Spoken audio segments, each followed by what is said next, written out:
So all the tech stuff aside, welcome, welcome, welcome. I'm so glad you're here. If you've been here and done other opportunities of all kinds with me, as I'm sure some of you have, I saw some of the names coming in. Thank you for returning. And if you're new to my work, I'm Anaiis Salles, and this is me speaking on behalf of Living Lessons Library, which is the name of my business and my foundation. And this presentation, for short, is 9EQ. This is a method that I've developed in my decades of doing what I do as an energy medicine practitioner and a life coach and a product innovator. So this information today is the 9EQ method. It's still a focus on the dynamic of Me Too Mom, which, if you've looked at other presentations, affects daughters of a jealous mother. So if you've seen my monthly third Thursday little blurb that I send out an email, the purpose of connecting with you, what's going on today, it's really helpful if you can discover a way to ditch overwhelm, to relax amidst and besides the chaos all around us.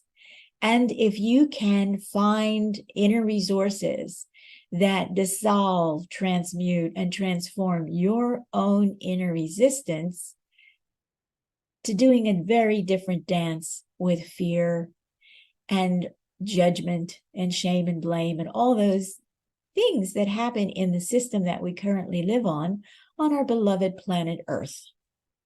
Now, this may also be true for you. Because of this, you may be very lonely, and you may rarely enjoy being in a crowd of people you don't know, but you're reluctant to get to know new people, so there's an inner conflict.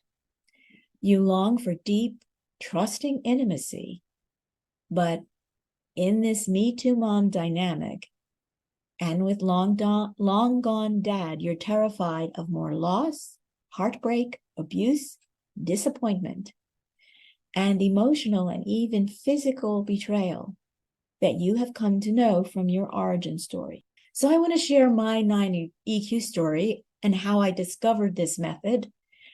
I was 24 years old at the time. I was dying slowly, mysteriously, from an ailment that a doctor had not been able to diagnose. I was always slender, but I had gone from about 110 pounds after the birth of my first child. I was down to 80 pounds. And I would look in the mirror and I would see someone who was dying. And I felt that I just was in real trouble, but no one could tell me what was wrong. And I was married, and my husband was someone who I would say, in one short sentence, could not see me, hear me, or feel me. Our child, on the other hand, was very vibrant, very alive, very connected.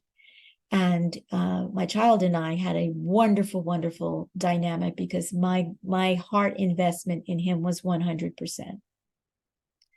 So I'm 24. I've moved into my dream house with my husband and my child. And we're on a 10-acre property in Vermont, a 1750-year-old farmhouse with a full barn for horses and a 20-stanchion cow barn.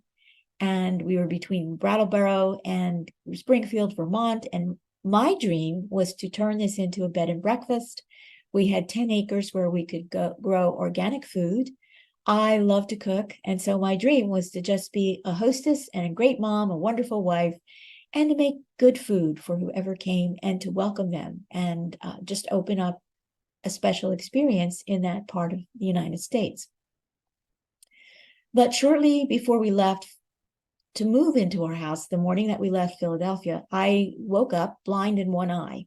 My right eye was blind. I couldn't see out of it. This was very alarming to me. And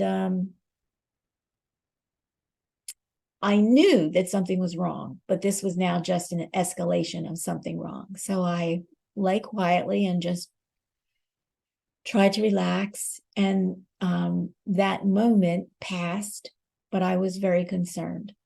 I got up, didn't mention it, except to my husband. I just had a moment where I couldn't see out of my right eye. We had breakfast. And as is our habit at that time, we were both smoking, and we would smoke together after a meal because that was a bonding exercise, if you will. That morning, I felt so out of control that I took the one thing that I knew I had choice over, and that was, and I said to my husband, I said, this is my last cigarette, and I put it out. And I never smoked again. He found that to be extraordinary. I found that to be essential. Well, we got to Vermont. We were there a couple of months getting settled and meeting neighbors. And we had a neighbor across the way, Ruthie, and I asked her if she could recommend a general practitioner in the area that I needed to go see because I needed to have medical care. She recommended a doctor. I went to see him. He did the most thorough physical examination that I have ever encountered. He was an amazing gentleman. He asked all kinds of questions. And he was palpating my face because he was doing a very thorough examination. And he noticed that I had a lump on the left side of my face. And he opened and looked with a tongue depressor. And he said, you got a lump in your jaw here. I said, yeah, it doesn't. He said, I said, no, it doesn't bother me at all. He said, well, you have a wisdom tooth that's only partially erupted. And he took the tongue depressor out of my mouth and I looked at him and I said, yeah, okay. He said, wait a minute. And I literally saw the light go on over his head. He said, I think what you've got is lumpy jaw. And I said, what the heck is that? He said, well, around these parts, it's common. We have farmers who sometimes will take a blade of grass or hay and roll it around in their mouth, not thinking about it at all that there could be a fungus somewhere on that blade of grass and that it could get into their body. I think that's happened to you, and it happened through your partially erupted wisdom tooth. Now, here's the good news. There is some medication that's shown to be effective for this systemic fungal infection. It's a really powerful drug. You'll need to be on it for a year. But after the tests have come back, you have one kidney that's almost completely failed, and your systems are starting to crash. And so you need to prepare yourself in case the medication doesn't work. Okay, I got the prescription. I went home, took a pill, explained to my husband what had happened at the doctor's appointment. He had not one question for me. He had not one comment. He had not one hug. He just stared blankly at me. I imagine he was freaking out, but didn't know how to express himself. From that point on, I had to quit my job. I had a job that I loved as a dental hygienist in Springfield. I couldn't function. And so the most I could do would be to get up every day, maybe get dressed, feed my husband and my son breakfast. My husband and our son would go off. He would drop him at daycare. We found a great place for him to be. And then it was winter, and I would just build a fire and lay on the sofa in the living room and ask questions. I started with why, and I got some good answers with why. And I understood that my situation, which had been diagnosed, one of them, not the disease, but one of the effects was that I had 2 fallopian tubes that were completely occluded. So no egg could get down to meet a sperm in my reproductive system. And it was inoperable. There was no way that an operation would clear that. There was no medication for it. I simply was not going to have another child.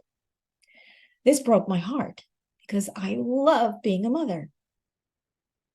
So as I lay on the sofa, feeling into that and feeling into even more deeply what would happen to my young child if he had to grow up without his mother, what would happen if I died? And that's when I asked, what if complete and total healing is possible? What if I can be part of healing myself and expand out from there? Just asking what if, and that's all.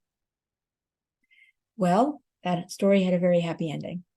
So that's how I came to the first series of the 9 essential questions that led to my absolutely recovering from the fungal infection, That led to my being led into energy healing work and processes that just me, myself, and I, and my spiritual connections in my energy field, which is a big field. It's got 15 chakras, not 7.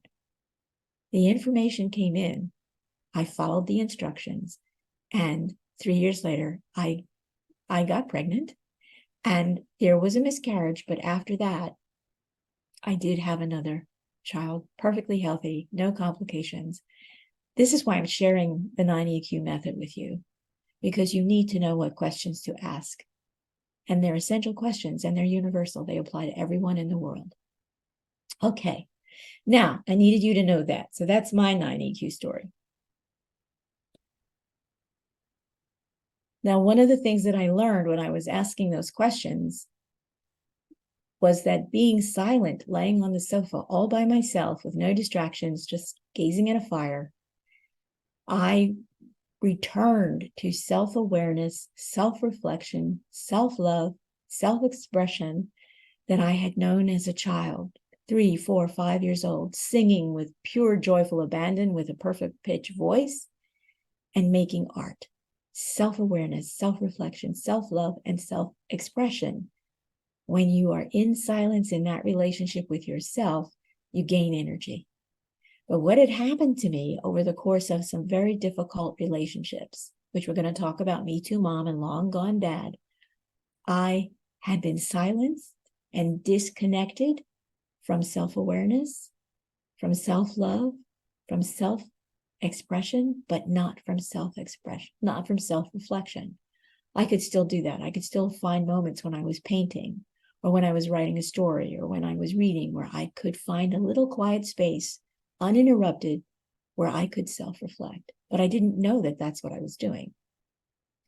When you're silenced through relationships, whether it's at work, whether it's your family, whether it's your origin story, whether it's through your partner, you're losing energy and there's no way to get it back. And this becomes literally the hidden situation that you're in, and you don't understand why it's happening, and you don't have a way to fix it.